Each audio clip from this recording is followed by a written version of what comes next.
Course start कर रहे हैं फॉर IIT जेईई फिजिक्स, और इसके अंदर एक काफी ज्यादा यूज होता है मैथमेटिकल फिजिक्स का।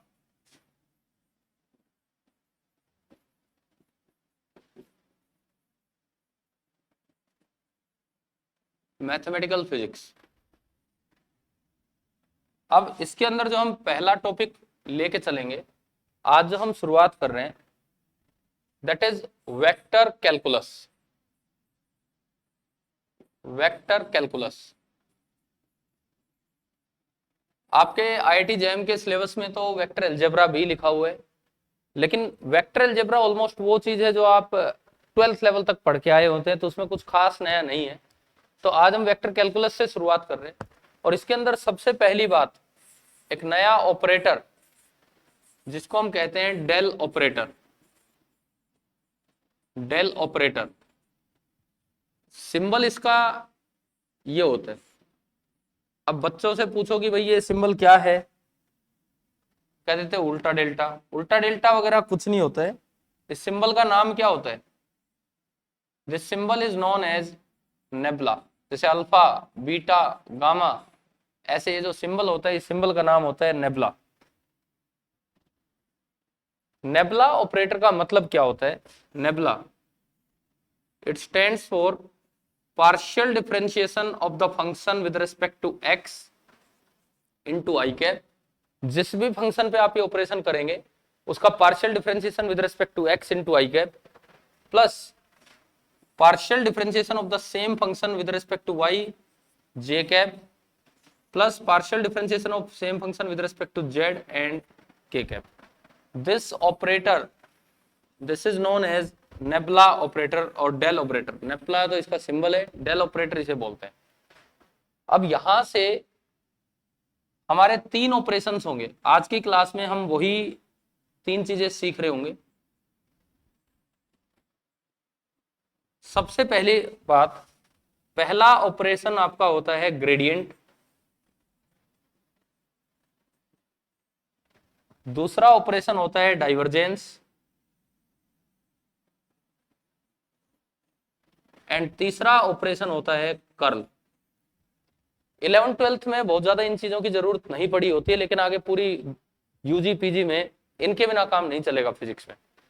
वेक्टर अलजेब्रा मैंने फिर से कहा, वेक्टर एडिशन, सब्ट्रैक्शन, मल्टीप्लिकेशन वो ठीक है, वो आप पढ़ चुके हो, मैं नहीं करवा रहा हूं अभी। वेक्टर कैलकुलस पे हम गए, डिफरेंशिएशन एंड इंटीग्रेशन पे। एक चीज हम शुरू में ही याद रखें, ग्रेडियंट ऑपरेशन परफॉर्म होता है स्केलर पे, लेकिन जो रिजल्ट आपको मिलेगा वो मिलेगा वेक्टर। अभी हम सीखेंगे कैसे। डाइवर्जेंस ऑपरेशन ये लगाया जाता है वेक्टर पे, परंतु जो रिजल्ट आपको मिलेगा that will be scalar. Curl operation, it will be again on vector,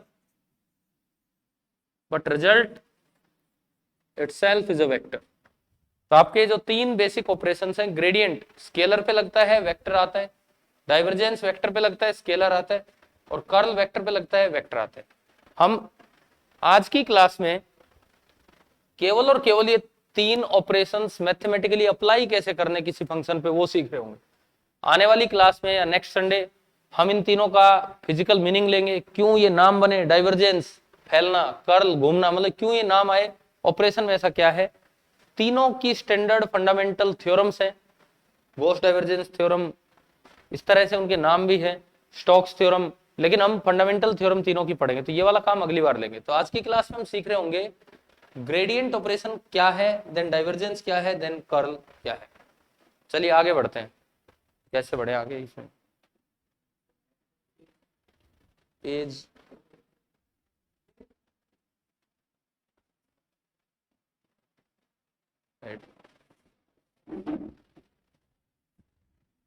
next जो हमारा ऑपरेशन है ग्रेडियंट।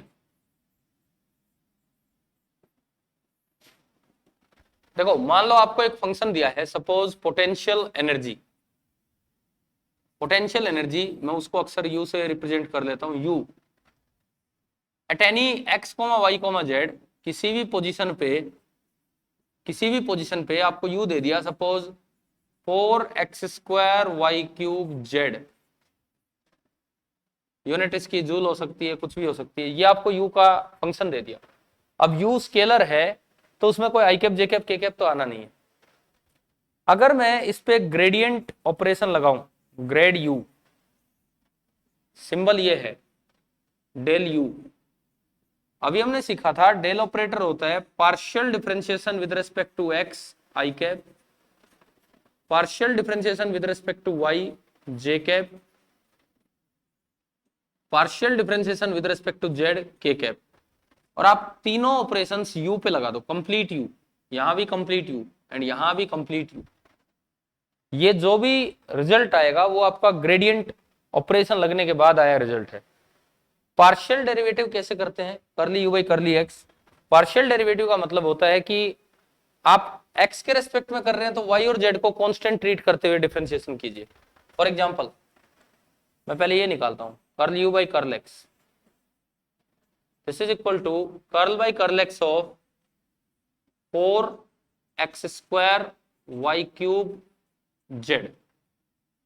अगर मैं इसमें देखूं तो x को वेरिएबल मानना है तो x² वेरिएबल होगा, तो 4y³ z कांस्टेंट आ गया, एंड x² का डिफरेंशिएशन होगा 2x, तो ये आपका आया 8x y³ z। तो मेरे पास ये पहली वैल्यू आ गई, ये वैल्यू आ गई 8x y³ z। Next, partial derivative of u with respect to y। अब मैं डायरेक्ट देखूं इसका y के रेस्पेक्ट में, तो 4 constant, x² constant, z constant, ये सब बाहर आ गए। y³ का डिफरेंशिएशन होगा 3y², तो ये आ गया 12x² y² z। तीसरा ऑपरेशन z के रेस्पेक्ट में, तो partial derivative with respect to z, this is equal to, again z को अंदर रखो, बाकी सब बाहर आएगा, 4x² y³ and dz by dz आपका 1 हो जाएगा।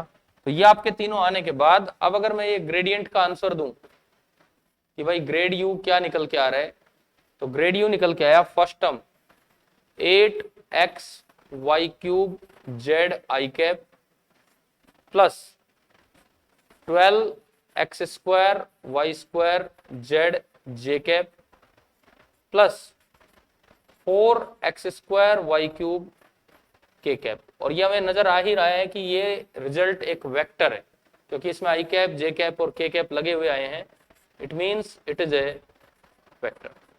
तो मुझे लगता है पहला ऑपरेशन समझ आ गया कि ग्रेडियंट ऑपरेशन क्या होता है। ये जो आज की क्लास में हम 3 बेसिक ऑपरेशंस की डिटेल भी नहीं देख रहे, बस मैथमेटिकली वो सोल्व कैसे करना है वो चीजें हम देख रहे हैं। ग्रेडियंट ऑपरेशन का फायदा क्या होगा, आपने 11th-12th में भी सीखा हो, फोर्स, u से फोर्स निकलता है, force is conservative force is negative gradient of u, any conservative force is negative gradient of corresponding potential energy. Potential energy दे रखी है, अच्छा बच्चे उसको 11th क्लास में थोड़ा सा इस तरह याद कर लेते हैं, F is equal to minus D U by D X. Oh minus D U by D X बड़ा स्पेशल केस है, जब u केवल x का फंक्शन हो तो ये वहां पे बन जाता है, नहीं तो प्रॉपर ग्रेडियंट लगा के हम पढ़ेंगे आगे, और वहां पे हम पढ़ रहे होंगे कि any conservative force that is negative gradient of corresponding potential energy, ये चीज हम सीख रहे होंगे। ग्रेडियंट के सिंबल में बीच में कुछ और नहीं आना है, ना डॉट आना है ना क्रॉस आना है, कुछ नहीं आना है, ओनली डेल यू लिखना आपको। शायद एक ऑपरेशन क्लियर हो गया आपको। आगे बढ़ते हम, दूसरा जो हमारा आज का ऑपरेशन है दैट इज डाइवर्जेंस ऑपरेशन। तो हम लोगों ने सीखा था कि डाइवर्जेंस ऑपरेशन स्केलर पे नहीं बल्कि किस पे लिया जाएगा, वेक्टर पे। इसका सिंबल डेल के बाद डॉट लगाया जाता है, डॉट। अगर कुछ नहीं लगाया तो वो ग्रेडियंट ले रहे हो, डॉट लगा दिया तो आप डाइवर्जेंस ले रहे हो किसी भी वेक्टर पे। जैसे मैंने इलेक्ट्रिक फील्ड इंटेंसिटी ले ली, आपने गॉस लॉ पढ़ा होगा 12th क्लास में, गॉस लॉ पढ़ा होगा 12th क्लास में, आप पढ़ते हो इंटीग्रल फॉर्म, ये उनकी डिफरेंशियल फॉर्म में यूज होता है, डेल डॉट ई। तो अभी तो मैं सीधा आगे बढ़ूंगी, ये ऑपरेशन कैसे करना है और ये रिजल्ट क्या आएगा ये हमें देखना है। लेट ई वेक्टर, मैं एक एग्जांपल के साथ आपको समझाऊं। ई वेक्टर आपका जो मन करे वो i cap J cap K cap में आप मान सकते हैं। सपोज मैंने माना 4x² आई कैप माइनस 3xyz जे कैप प्लस 2y² z³ के कैप। हमें बड़े अच्छे से दिख रहा है कि ये जो ई वेक्टर है this is a vector quantity और आप इसका डाइवर्जेंस लेना चाह रहे हैं। आप डाइवर्जेंस लेना चाह रहे हैं, डाइवर्जेंस ऑफ ई। इसका मतलब सिंपली है del dot E. Divergence of E का मतलब है simply del dot E. Del dot, अच्छा डेल में आप क्या आते थे डेल ऑपरेटर में? Curl by curl x I cap, curl by curl y j cap, curl by curl z k cap, dot E. E आपका ऊपर लिखा हुआ है, चलो अभी तो मैं एक बार ये वैल्यू रखता हूं, E x I cap plus E y j cap and plus E z k cap. +1 class से बच्चा जानता है कि डॉट प्रोडक्ट करना हो तो आई को आई से मल्टीप्लाई कर दो, आई गायब, जे को जे से, के को के से, लेकिन यहां मल्टीप्लाई नहीं ऑपरेशन लगाना है। तो ये बना curl by curl x of only E x, इसके साथ वो आई कैप गायब, plus curl by curl y of only E y, j cap गायब, plus curl by curl z of only E z. ये आपका आ गया del dot E, divergence of E. मतलब अगर आप ग्रेडियंट निकाल रहे थे तो कंप्लीट यू लेके चलना था, पहले डिफरेंशिएशन में भी, दूसरे में भी, तीसरे में भी। लेकिन अगर आपको डाइवर्जेंस निकालना है तो ई का एक कंपोनेंट एक्स के रेस्पेक्ट में, फिर वाई के रेस्पेक्ट में, जेड के रेस्पेक्ट में, और इसमें कहीं आई जे के नहीं आया तो रिजल्ट आपका स्केलर आएगा। अब जैसे इस पर्टिकुलर एग्जांपल में अगर हम ये अप्लाई करें तो पहले मैं ये निकालूं, मुझे इसका ग्रेड डाइवर्जेंस निकालना है, तो curl E X by curl X, only E X को आप देखिए 4x², इसका differentiation with respect to X बड़ा आसान है, 8x।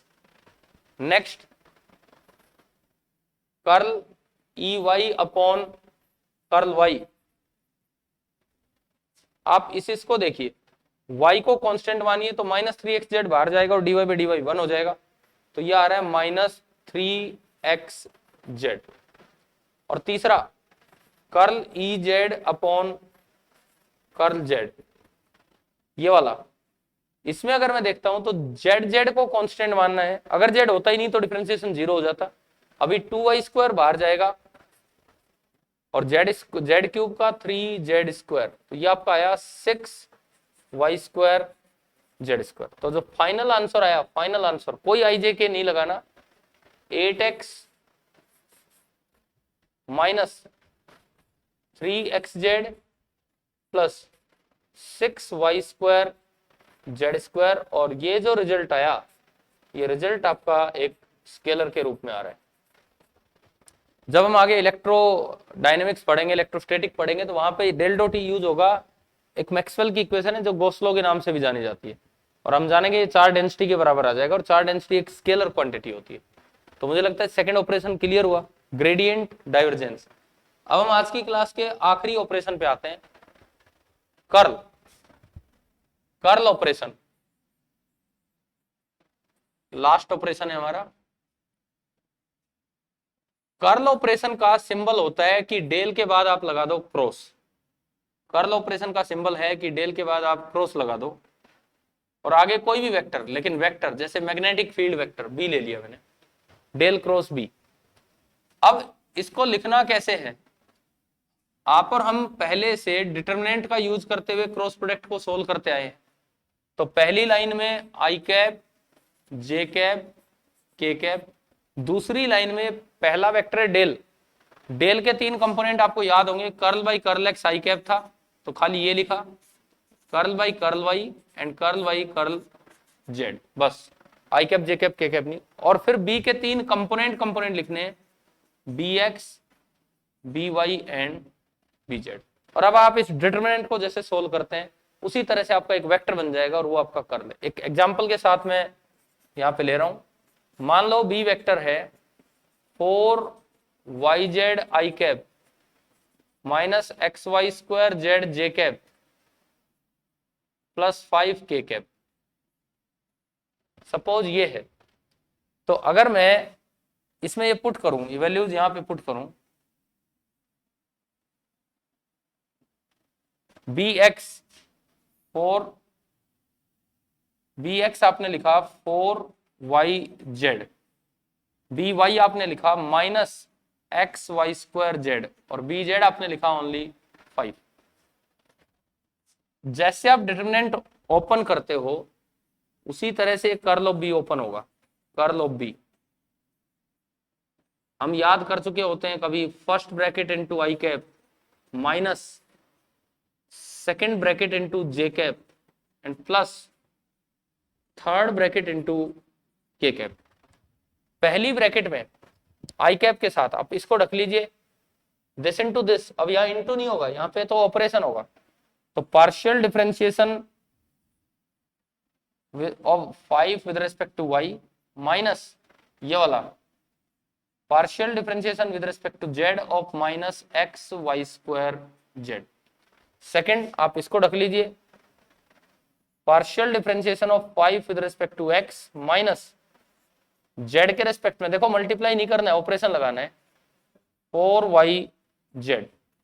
तीसरे वाले में आप इसको कवर कीजिए, partial differentiation of -xy²z with respect to x minus partial differentiation of 4yz with respect to y। अब अगर मैं लास्ट ऑपरेशन बस ये पूरा करूं, यहां पे 5 एक कांस्टेंट है तो उसका डिफरेंशिएशन 0, माइनस बाहर आएगा, प्लस z को वेरिएबल मानो तो xy² बाहर आ गया, xy² बाहर आ गया और बाकी dz by dz 1 I cap. Second term 5 constant है उसका डिफरेंशिएशन 0, माइनस माइनस प्लस हो गया, इसमें z है अंदर तो 4y बाहर आएगा और dz बाई dz 1 तो प्लस 4yj कैप। और तीसरे वाले में अगर आप लोग देखते हो x है इसके अंदर तो -y²z बाहर आएगा,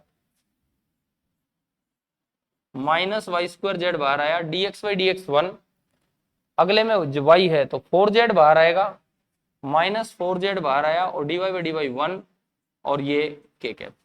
तो ये फाइनली आपका कर्ल ऑफ बी आ गया और ये हमें दिख रहा है कि ये क्वांटिटी फिर से क्या है, एक वेक्टर। तो आगे हम पूरी फिजिक्स में इन तीन ऑपरेशंस का तो बहुत ज्यादा यूज होगा ही होगा, तो आगे तब हम ये सीख पा रहे होंगे। आज के लेक्चर को हम यहाँ, स्टार्टिंग लेक्चर था यहीं फिनिश करते हैं, अगले संडे इन्हीं चीजों को आगे लेके बढ़ेंगे। Thank you sir.